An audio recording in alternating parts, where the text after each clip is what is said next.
एक पिता झुककर अपने बेटे को जूते पहना रहा था, यानी कुछ पहना रहा था पैरों में। और वो बेटा करीबन महज उस समय 4 साल का होता है। बेटे ने अपने पिता के सर पर हाथ रख रखा है और वो पिता पैरों में उसे जूते पहनाने में लगा हुआ है, क्योंकि सर्दियाँ पड़ रही हैं। तभी ये बेटा एकदम से कहता है कि तुमने इसी पैर को तोड़ा था ना, और आज देखो तुम्हें मेरी कितनी फिक्र है। तुम मुझे जूते पहनाने में लगे हुए हो क्योंकि सर्दी पड़ रही है, लेकिन उस दिन तुमने एक पल के लिए भी नहीं सोचा कि मेरा पैर नहीं तोड़ना चाहिए। ये जो पिता है धड़ाम से एकदम पीछे बैठकर कहता है कि क्या बात कर रहे हो। और इस पिता को कुछ ऐसी बातें याद आ जाती हैं जिन्हें सुनकर वो रोने लगता है और एकदम घबरा जाता है और उठकर वहाँ से अपनी पत्नी के पास जाता है और कहता है, तुम्हारे बेटे के अंदर कोई भूत है, जल्दी से अपने बेटे को जाकर देखो और उसके लिए कुछ ना कुछ करो। ये क्यों जो पिता होता है अपने आप को एक कमरे में बंद कर लेता है और क्यों अपने ही बेटे का सामना करने से कतराता है, ये पूरा मामला क्या होता है? क्या सच में ही उसके 4 साल के बेटे के अंदर कोई आत्मा प्रवेश कर चुकी थी? क्या ये सच था या यहाँ पर कोई और ही मामला चल रहा था? क्यों एक बेटे ने महज 4 साल की उम्र में अपने पिता से कहा कि तुमने मेरा पैर तोड़ दिया, और फिर वो पिता भी ऐसी हरकत कर रहा है जैसे ये सत्य बात हो? तो क्या एक पिता ने अपने छोटे से मासूम बच्चे के पैर को इतना बड़ा नुकसान पहुंचाया? ये पूरी घटना आपको सुननी है जनाब, जरा ध्यान से सुनिएगा। आज की घटना सुनाने के लिए हम आपको एक ऐसी जगह लेकर चलेंगे जहां की कलाकृति, जहां के मंदिर, जिनकी तस्वीरें दिखा रही हूं, जहां का रूप रंग बहुत सुंदर है। कहानी की शुरुआत होती है यहाँ पर उत्तर प्रदेश का जिला ललितपुर पड़ता है, जहाँ पर मंडवारा तहसील पड़ती है और इसमें एक गांव पड़ता है देवगढ़। देवगढ़ गांव में आपको मैं बताऊं करीबन 1900 यहाँ पर 70 की बातें आपको आपके सामने रख रही हूँ। उस जमाने की 70 से और 80 लगा लीजिए, इस टाइम के बीच की बातें। यहाँ पर एक व्यक्ति रहता है जिसका नाम रामजी लाल होता है। रामजी लाल एक बहुत ही मिजाज वाला व्यक्ति। आगे के जीवन की तस्वीर उसको हम अभी आपको दिखा रहे हैं। रामजी लाल के जवानी की बातें आपको हम बता रहे हैं और रामजी लाल की तस्वीर जो बुढ़ापे की है, जो अभी आपको स्क्रीन पर नजर आ रही है। रामजी लाल की पत्नी जिनका नाम संताबाई होता है, ये दोनों पति पत्नी एक दूसरे को बहुत प्यार करते हैं, लेकिन क्या करें, यहाँ पर रामजी लाल जो होता है उसकी पत्नी की जवानी में ही मृत्यु हो जाती है और रामजी लाल 4 बच्चों का पिता होते हुए अपनी पत्नी के बिना अपने आप को अकेला महसूस करता है। 4 बेटे होते हैं रामजी लाल के, और रामजी लाल बहुत ही रुतबे वाला इंसान था, यानी उसकी लाठी की खड़क से उसके बेटों की बहुएं हैं वो एकदम सावधान हो जाया करती थी, यानी बहुत कुछ हो जाया करती थी। दोस्तों, रामजी लाल का जीवन बहुत अच्छे से चल रहा था, जीवन बहुत खुशहाल था। रामजी लाल की पत्नी नहीं होती है, 4 बेटों को पाल पोस कर बड़ा किया था। सभी को शायद उसने अपने हिसाब से सही बड़ा किया था, लेकिन बेटों के मन में टीस थी, लेकिन वो अपने पिता रामजी लाल से बहुत डरा करते थे। इतना डरा करते थे कि यहाँ पर वो अपने पिता के सामने एक लफ्ज़ नहीं निकाला करते थे। ऐसा ही होता था पहले के ज़माने में, आप भी जानते हैं, और सब लोग पहले माँ बाप की बहुत इज्जत किया करते थे, कुछ लोगों को छोड़कर। लेकिन भीतर का राज आज ही पता चला। रामजी लाल के एक बेटे का नाम हीरा होता है, एक बेटे का नाम भूरा होता है और एक बेटे का नाम हुक्म होता है, और कुंवर सबसे छोटा बेटा होता है। अब रामजी लाल जब बूढ़ा हो जाता है तो बुढ़ापे में महिमा कुछ और ही हो जाती है जनाब। जो लोग आपकी तरफ देखना भी शायद उनकी हिम्मत नहीं होती, वो आपके ऊपर अपनी जुबान चला जाते हैं, बहुत कुछ कह जाते हैं आपसे। तो यहाँ पर जब रामजी लाल बूढ़ा होता है तो यहाँ पर सभी बेटों ने अपने पिता से मुंह फेर लिया था। लेकिन रामजी लाल के पास संपत्ति थी। यहाँ पर बेटे फिर भी डर के कारण अपने पास रखते हैं, लेकिन रामजी लाल की इच्छा थी कि मेरा जो कुंवर बेटा है, क्योंकि 3 बेटे सक्षम थे, यानी बहुत होशियार चालाक, एक आध इसमें से नौकरी लगा हुआ था, लेकिन कुंवर था जो सबसे छोटा था, लाड़ चाव का था, शायद ये पढ़ नहीं पाता है, वो सब कुछ हासिल नहीं कर पाता है जो उसे करना चाहिए था। रामजी लाल ने जब जमीन का बंटवारा किया तो जमीन के बंटवारे में जो अपने हिस्से की जमीन है, ये गलत किया था रामजी लाल ने, वो कुंवर छोटे बेटे को दी। कहा कि ये मेरा फैसला है और पिता के फैसले के विरुद्ध कोई भी नहीं बोल सकता था। अब जब किसी ने अपने हिस्से की जमीन किसी और को दे दी, क्योंकि बच्चे सबके एक समान होते हैं, हालांकि छोटा सा जमीन का टुकड़ा था, कोई ज्यादा बड़ी जमीन नहीं थी, लेकिन तीनों बेटों के मन में फर्क आ जाता है, वो रामजी लाल से दूरी बनाने लगते हैं। दूरी बनाने का कारण ये था। अब दोस्तों यहाँ पर क्या होता है कि रामजी लाल जब बूढ़ा होता है, कुंवर के पास रहता है, जमीन भी दे दी है, कुंवर उसकी सेवा कर रहा था। तीनों बेटे देखकर मुड़कर देखते ही नहीं हैं, लेकिन मान सम्मान आज भी उतना ही है, उससे डरते हैं। अब एक दिन क्या होता है कि रामजी लाल की जुबान एकदम से बंद हो जाती है। जुबान जब बंद हो जाती है तो एक दिन रामजी लाल के घर वालों को पता चलता है, यानी अन्य 3 बेटे जो होते हैं, कि बाबूजी फिसल कर गिर गए हैं और उनका पैर टूट गया है। जब पैर टूट जाता है तो यहाँ पर जो बच्चे हैं वो थोड़े से उदास हो जाते हैं, लेकिन कहते हैं कि कर्मों का भोग रहा है, बच्चों की बंटवारे में जो गलत किया था उसकी करने की तो सजा मिलेगी ही। दोस्तों रामजी लाल जुबान से बंद हो चुका था, लकवा जैसी शिकायत हो जाती है। शायद जिस समय पर उसे नहीं जाना चाहिए था, वो उस समय पर बहुत ही तड़प तड़प कर इस दुनिया से अपने जीवन या उसका जीवन खत्म हो जाता है और वो इस दुनिया से चला जाता है। महज थोड़ी उम्र में जाता है, क्योंकि बिना पत्नी के 4 बेटों को पाला था, उनकी जिम्मेदारियां निभाई थी। अब यहाँ पर बुढ़ापे में ऐसी कुपित होती है, ऐसी हालत होती है कि वहाँ पर उसका पैर टूट जाता है, लकवाग्रस्त हो जाता है, तो उसकी मृत्यु हो जाती है। जब उसकी मृत्यु हो जाती है तो मृत्यु के बाद दोस्तों यहाँ पर सभी लोग उसका भोज भी रखते हैं, यानी बहुत सारे लोग आते हैं, उसके मरने पर सभी चले जाते हैं। और एक और बात बताऊं, रामजी लाल के जो सभी बेटे थे वो चारों ही संतान उनकी पूरी थी, यानी संतान करने की, यानी पिता के आगे ही उनको सभी को बच्चे हो चुके थे और सभी के बच्चे बंद थे, यानी जो संतान थी, किसी के पास 3 बच्चे हैं, किसी के पास 2 बच्चे हैं, इस तरह से उनका जीवन चल रहा था। दोस्तों यहाँ पर अब जो कुंवर होता है, कुंवर और उसकी पत्नी अब बिल्कुल फ्री, जमीन का हिस्सा आ चुका था, धीरे धीरे जिंदगी आगे चल रही थी, जिंदगी में कोई भी दिक्कत तकलीफ नहीं। इसके 3 बच्चे होते हैं, 1 बेटी और 2 बेटे, अपना जीवन काट रहा था। जीवन खेती बाड़ी करके काटता है, धीरे धीरे वक्त बीतता है, लेकिन अनचाहा गर्भ इसकी पत्नी के गर्भ में ठहर जाता है, यानी इन्हें संतान की जरूरत नहीं थी, इनको संतान करनी भी नहीं थी, फिर भी इसकी पत्नी गर्भवती हो जाती है। अब जब गर्भवती हो जाती है तो दोनों इस बच्चे को नहीं चाहते हैं। इस महिला ने कई तमाम कोशिशें करी इस गर्भ को इस दुनिया से दूर भेजने की, ये बालक नहीं चाहती है, लेकिन दोस्तों जो जिंदगी में आना होता है ना, उसे कोई नहीं रोक सकता, कोई भी नहीं रोक सकता। अब ये सब कुछ होता है तो कुंवर अपनी पत्नी से कहता है, क्योंकि उसकी हालत खराब हो जाती है, गर्भ तो कहीं भी नहीं जाता है, लेकिन जो औरत महिला होती है वो बहुत ही ज़्यादा बीमार, तबीयत खराब हो जाती है, बच्चा पेट में पल रहा था, डॉक्टर ने कहा कि बहुत ही ज़्यादा खतरा है। तो यहाँ पर जो कुंवर होता है अपनी पत्नी से कहता है कि कोई इतनी बड़ी बात नहीं है, जहाँ 3 बच्चे हैं वहाँ 4 बच्चे भी पल जाएंगे, इसके साथ ऐसा मत करो, इस बच्चे को हम इस दुनिया में लाना चाहते हैं। अब ये चाहत नहीं थी, बिना चाहत के इस दुनिया में आ रहा था। धीरे धीरे 9 माह बीत जाते हैं। 9 माह बाद जो यहाँ पर कुंवर की पत्नी है, जैसे 9वां महीना चलता है तभी कुंवर की पत्नी को उसके ससुर जी नजर आते हैं 9वें महीने में, और वो कहते हैं कि अब मैं तुम्हारे घर में वापस आ रहा हूँ, मेरा स्वागत अच्छे से करना। दोस्तों यहाँ पर ये बात अपने पति को जब वो बताती है तो वो कहता है कि नहीं, बाबूजी कहाँ आ सकते हैं, वो तो बुढ़ापे में गए हैं, वो ऐसे ही आते डोलेंगे, यहाँ पर नहीं आएंगे, कहीं और पर जाएंगे। दोस्तों यही सब कुछ होता है। इसके बाद यहाँ पर उसे दर्द शुरू होते हैं। कुंवर की जो पत्नी होती है और सच में ही वो एक लड़के को जन्म देती है।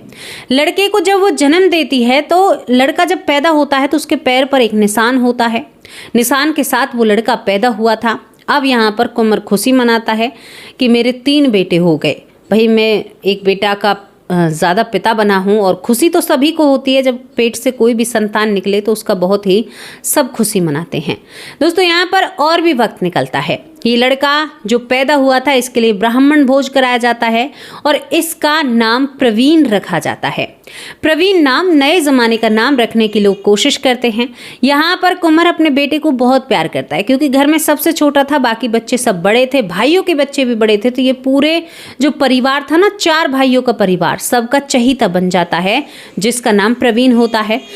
प्रवीण धीरे धीरे बड़ा होता है, तो बड़ा होने के साथ साथ अपने चाचा जितने भी ताऊ थे सभी के कंधों पर बैठता है, सभी महिलाओं के हाथ का खाना खाता है, सभी लाड दुलार करते हैं, इन सब में प्यार बनने लगता है क्योंकि पहले ज़्यादा लड़ाइयाँ नहीं हुई थी। लेकिन आगे चल के लड़का जब बड़ा होता है प्रवीण, तो ये 3री साल में चल जाता है। 3री साल में जब ये अपनी ताइयों को देखा करता था तो ये खासकर यानी जैसे इनके ससुर जी खासकर चला करते थे ना, ऐसे ही ये करता है। तो ये महिलाएं हंसने लगती हैं, अरे बाबा है, ये दूसरा बाबा आया है। लेकिन हीरा कभी भी ये नहीं कहता था कि ये बाबा है, नहीं, वो कभी मानने को तैयार ही नहीं था। दोस्तों यहाँ पर जब ये सब कुछ चलता रहता है तो अब ये अपने जो यहाँ पर ये महिलाएं होती हैं, ताई होती हैं, अपनी यानी जो माँ होती है, इन सबके घूंघट काटने लगा था, यानी घूंघट खींचने लगा था। कहता था कि मुझसे तुम घूंघट करा करो। तो ये हंसने लगती थी और कहती ठीक है बाबा, आपसे घूंघट करेंगे। ताई जो होती हैं ये सब घूंघट करने लगती हैं और हंसी मजाक करने लगती हैं। जब ये कह देता कभी ध्यान भी नहीं रहती। तो एक दिन क्या होता है कि ये जब 3.5 साल का होता है, 4थी साल में चल रहा था, तो इनकी जो सबसे बड़ी ताई है वो इसी के आगे ऊपर के जो कपड़े होते हैं उन्हें बदलने लगती है। तभी एकदम से ये जो प्रवीण होता है गुर्राते हुए कहता है कि बहू संस्कारों को भूल चुकी हो, अब तक तो मेरे सामने पर्दा ही नहीं करती थी, अब तुम मेरे सामने कपड़े उतार रही हो, तुम्हें लज्जा आनी चाहिए, मैं तुम्हारा ससुर हूं और तुम मेरे सामने ऐसी हरकत कैसे कर सकती हो। एकदम से ताई सहम जाती है, कपड़ा लपेट कर कहती है कि तू बाहर चल, तू कैसी बातें कर रहा है। वो कहता है कि मैं ये सारी बातें अपने बेटे से कहूँगा, यानी अपने ताऊ जी से कहूँगा जो सबसे बड़ा हीरा था। अब यहाँ पर ताई जी थोड़ी सी हैरान होती है, वो जल्दी से कपड़ा पहनती है आनन फानन में और उस बच्चे का हाथ पकड़कर सबसे छोटी देवरानी के पास लेकर आती है जो इसकी देवरानी थी और कहा संभाल अपने लाल को, ये तो पक्का दादा बन बैठा है, पता है आज इसने क्या किया है। मुझे तो बहुत अजीब लगा, एकदम मुझे तो झिझक आ गई, ऐसा तो इसे नहीं करना चाहिए था। दोस्तों यहाँ पर ये बात सुनकर ये सबसे छोटी जो यहाँ पर कुंवर की पत्नी होती है कहती है कि जीजी कभी कभी तो मुझे भी लगता है कि ये बाबा ही हैं, बाबा की तरह बातें बनाते हैं, मुझे बहुत परेशान करते हैं। तभी कहता है हाँ मैं बाबा ही हूँ, तुम समझती क्यों नहीं हो, मैं तुम्हारा ससुर हूँ, मुझसे तुम पर्दा किया करो। पहले तो तुम बड़ी मेरा मान सम्मान करती थी, अब तो तुम मेरे गाल खींचती हो, तुम्हें शर्म आनी चाहिए। तुम किसकी बहू हो, किसके खानदान की बहू हो? रामजी लाल तुम्हारे दादा थे, तुम्हारे ससुर थे, तुम उसका नाम खराब कर रही हो। तभी माँ अपने बेटे का मुख भींच देती है, क्या कह रहे हो तुम, ऐसी बातें मत किया करो।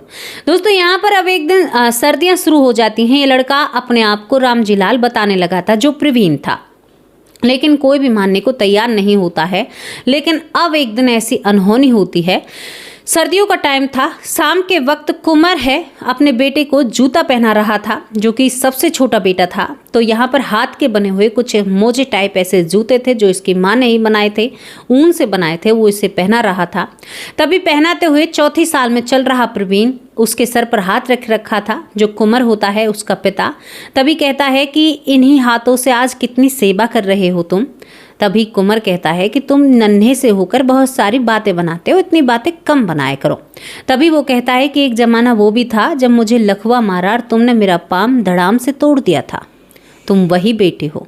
इतना ही सुनते कुंवर जो होता है उसके हाथों से वो मोजा या वो जो जूता उन्होंने हाथों से बनाया था वो छूट जाता है। वो डर के कारण पत्नी के पास जाता है। तभी वो कहता है पीछे से कि तेरी पत्नी का दूध की धुली है, उसे भी तो सब कुछ मालूम है। दोस्तों इतना कहते वो कहता है तुम्हारे बेटे के अंदर बाबा की आत्मा है, और वो अपने आप को कमरे में बंद कर लेता है। दोस्तों ये बच्चा यहीं पर नहीं रुकता है जिसका नाम प्रवीण होता है। नन्हे नन्हे कदमों से जाता है और उस दरवाजे को खटखटाने लगता है जहाँ पर उसका पिता बंद था। बेटा दरवाज़ा खोल, मैं तेरा ही बाप हूँ, मैं तुझे माफ़ करता हूँ, क्योंकि इस छोटी सी जान को लगा कि मेरा बेटा कोई गलत कदम ना उठा ले। लेकिन ये फिर ये बात कहता है कि तुमने जो किया वो सही नहीं किया है। दोस्तों इसके बाद यहाँ पर वो माँ उसे चुप करना चाहती है, कुंवर की पत्नी तुम चुप होते हो या नहीं।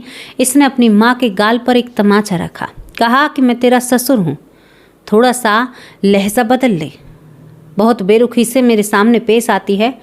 अब तुमने ऐसा किया तो तुम्हें नहीं छोड़ूंगा। ये ऐसा क्या था? क्या पता था इस बच्चे को? और क्यों कुंवर ने अपने ही पिता के पैर को तोड़ दिया था? बड़ा बेकार बेटा था, ये तो बहुत बुरी बात है। दोस्तों यहाँ पर इससे आगे ये घर घर जाकर कहता है, चारों बेटों से सावधान करता है, सबका पिता हूँ। ये जो देखो अपना पैर उघार कर दिखाता है, सब पहले से ही देखते थे। ये निशान कोई ऐसे ही नहीं है, पैर टूटने का निशान है। इसने सबूत दिए। यहाँ पर दोस्तों जब ये सारी बातें करता है तो ये बात समझ में नहीं आती, लेकिन कुंवर अपने आप में अपने आप को बिल्कुल मार चुका था।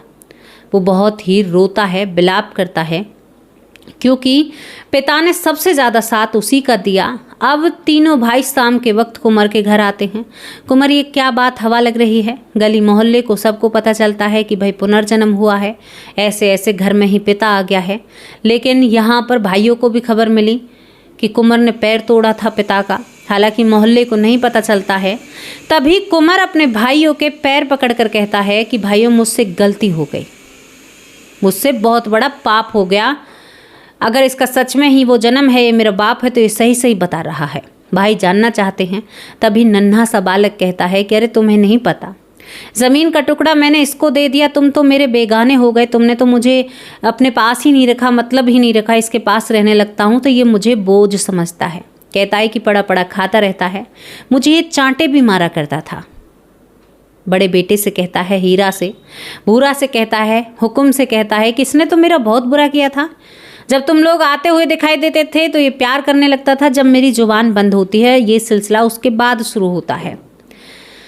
ये हर रोज़ मेरे मरने की प्रार्थना किया करता था, पूजा पाठ किया करता था, भजन किया करता था, और इसकी पत्नी भी इन सब कारनामों में साथ थी।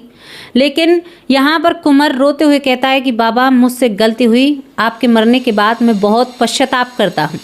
तो ये बात भी इस लड़के को, प्रवीण को पता थी। इसने कहा कि हाँ, मैंने आत्मा रूपी शरीर में तुझे रोते हुए, विलाप करते हुए, अकेले में मुझसे माफ़ी मांगते हुए भी मैंने तुम्हें देखा था।